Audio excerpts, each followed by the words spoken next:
La muerte nunca deja indiferente. Pocas cosas causan y merecen más respeto que el fin de una vida, ya sea en heroico cumplimiento del deber o en otras tierras. Siempre es injusta, siempre es exageradamente irremediable. Sobre todo cuando resulta fácil identificarse, por características comunes, por cercanía quizás.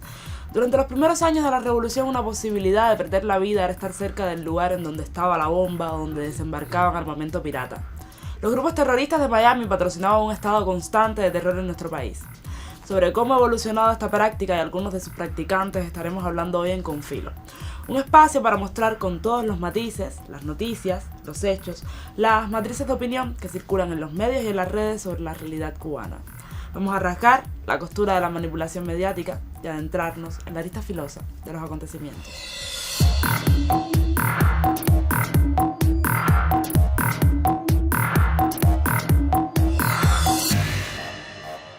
Quiero decirles otra vez, estoy muy contento de reunirme con ustedes y que ustedes hayan cedido a reunirse con nosotros. Nosotros llevamos muchos años en el exilio y hemos luchado desesperadamente por devolverle la democracia a nuestra patria. Esa es una cosa que no podemos cambiar. Yo eso no lo voy a cambiar nunca. Y no quiero cambiar. Yo voy a seguir tratando por todos los medios de derrocar a la tiranía hasta el último momento que yo vivo. Pero, desgraciadamente, no podemos hacer lo que nosotros queremos. Tenemos que hacer lo que tengamos que hacer. Y lo que tenemos que hacer ahora es, pacíficamente, seguir por el mismo camino. Hace 47 años un hombre planeó metódicamente poner una bomba en un avión lleno de personas. Jóvenes en su mayoría, deportistas, campeones y sobre todo, inocentes. Ese hombre se sienta tranquilo a esperar la noticia de que su plan fue un éxito. El avión reventó y ni una víctima salió con vida en ese episodio. Ni el estruendo le removió un poquito las entrañas ni las lágrimas de indignación que lloró este pueblo le tocaron las pestañas. Había llegado el momento de brindar en el portal con su amigo Posada Garriles que sus esfuerzos dieron los resultados esperados. L'acte terroriste le plus abject contre Cuba est l'attentat à la bombe contre un avion de ligne cubain en octobre 1976. C'était le premier acte de terrorisme aérien sur le continent américain. Et cela reste l'attentat aérien le plus grave après celui du 11 septembre. Mais personne ne le sait. Le 6 octobre 1976, le vol Cubana 455 quittait la piste de l'île de la Barbade, à destination de la Jamaïque, puis de la Havane. Quelques minutes plus tard, 2 bombes explosèrent dans l'avion.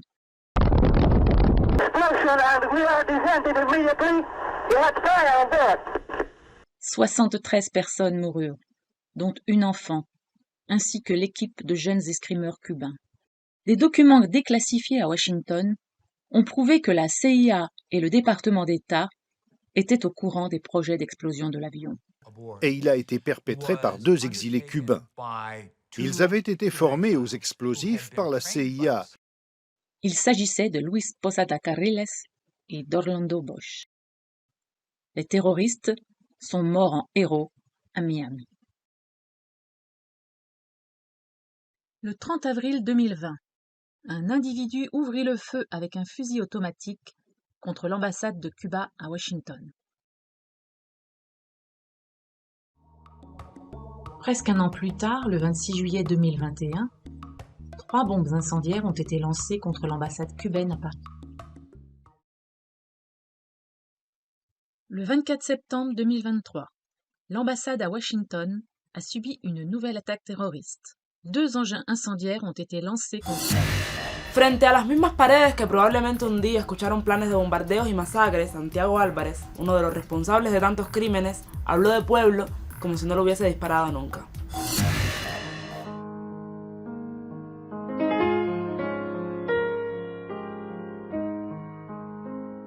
Yo viví nuestro terrorismo en carne propia porque mi abuela fue herida por una lancha mercenaria, perdió un pie y tuvieron que picarse. ¿Cuántas madres hay con lo mismo que yo estoy pasando, el dolor y el sufrimiento este? Y yo pido que haya justicia para los asesinos esos. Soy víctima del terrorismo de Estado del gobierno de Estados Unidos contra nuestro pueblo. Hace 40 años en este lugar que nos encontramos hoy fue asesinado mi padre cuando solo tenía 24 años de edad y yo contaba con solo 7 meses de nacida. Cada vez que vengo a este lugar no tuve la oportunidad de conocer a mi papá, pero me lo imagino caminando por todo este lugar, que era una persona muy alegre, muy conversadora. Tiene mucho mérito que pueda hablar de paz sin que le arda la boca en el mismo tono en que hace años dijera que con 2 laticas acababan con Tropicana. 3 años fue el tiempo máximo del Pacífico en prisión cuando en 3 vidas no paga sus miserias. Pero en donde se lo tenían que cobrar le salieron bien baratos nuestros muertos. Les recomiendo la emisión de ayer del Noticiero Nacional. El periodista Humberto López muestra muchos más detalles del currículum. Hacemos una pausa y los dejo con Jorge Luis en La Mira. Sure, yeah, he's a Democratic senator, and he has led up this committee on Cuba that is labeled Cuba as a terrorist state, labeled Cuba as corrupt, done all these things, and said we cannot alleviate the embargo. He's been one of the main senators spearheading the illegal criminal embargo on the people of Cuba. But recently, he was caught in this huge corruption case, and I believe it was Egypt, there where his house was raided and he was taking huge stacks of cash, and he even had huge lumps of gold, which he's now admitted were just for personal use, for personal spending. And of course, that's a government that has had a lot of human rights abuses, a lot of things that, you know, if they were happening in Cuba, he would freak out about it and say, see, this is why we need the embargo. So it just shows the hypocrisy that this is the guy leading up the embargo against Cuba, calling them a state, while he's corrupt and taking money and gold from a country that's far more authoritarian than Cuba's ever been. Robert Menéndez, protagonista de un espectáculo político muy peculiar, tras 30 años en el Congreso, su varita mágica de sanciones y su capa de intervencionismo, lucha contra el desarrollo y la paz en nombre de todos sabemos quién, como si tuviera una tarjeta de fidelidad en el Pentágono y le hicieran descuentos cuando su mano apunta contra Cuba, Venezuela, Nicaragua, Irak, Irán, China o Zimbabue. Uno de los más grandes promotores del mayor acto terrorista contra Cuba, el bloqueo que asfixia y mata como a George Floyd, puede que esta vez sí acabe en la cárcel, pero será por sus delitos de guante blanco y no por apuntalar sanciones que han acabado con la vida y atrofiado las posibilidades de desarrollo de cubanos, venezolanos, nicaragüenses, iraníes e iraquíes, o por su apoyo a las intervenciones militares de Estados Unidos en Irak, Libia, Siria y ahora Ucrania. People have to come up to the conclusion of why did embargoes took place in the first place. They don't want a socialist government to be in power because socialism doesn't work. So they have to choose one of the two. Either socialism doesn't work or we need to stop socialism with embargo. Because if you say both, you're very dumb. If you as a listener, if you believe both, then you are dumb. Socialist calculation is not only viable, but it's still present. And every company on earth makes calculation on demand. It's called forecast. We do forecast all the time. We are planning the economies all the time, every day. And today, artificial intelligence is planning the economy. So we live in planned economies. The difference is that the planned economies are working into the interest of capital and not into the interest of human being. That is the fundamental difference. So we know socialism is not only viable, but desirable.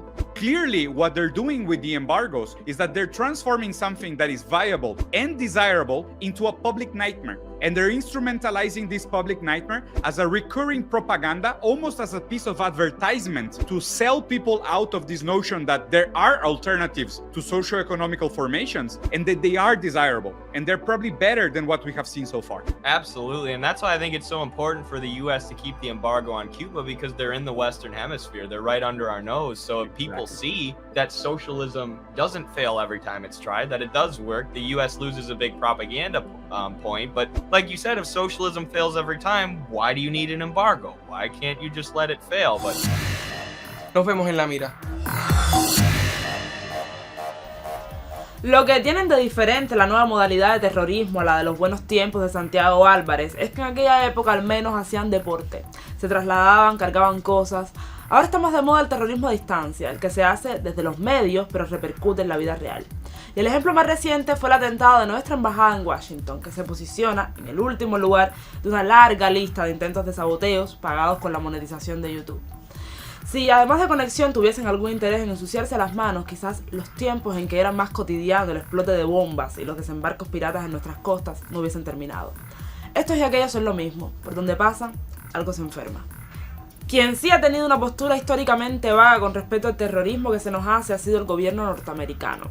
Si decidieron no ver cuando se trataba de masacres y aviones traspasando sin permiso el espacio aéreo, no esperamos una actitud más radical con las directas. El invitado a nuestro caso de hoy vivió en primera persona la pasividad de Estados Unidos ante las amenazas de seguridad nacional que se hacen desde su territorio, en contraste con cualquier cosa que les pueda parecer una amenaza de seguridad a su territorio. En exclusiva tenemos a uno de nuestros héroes, Ramón Labañino.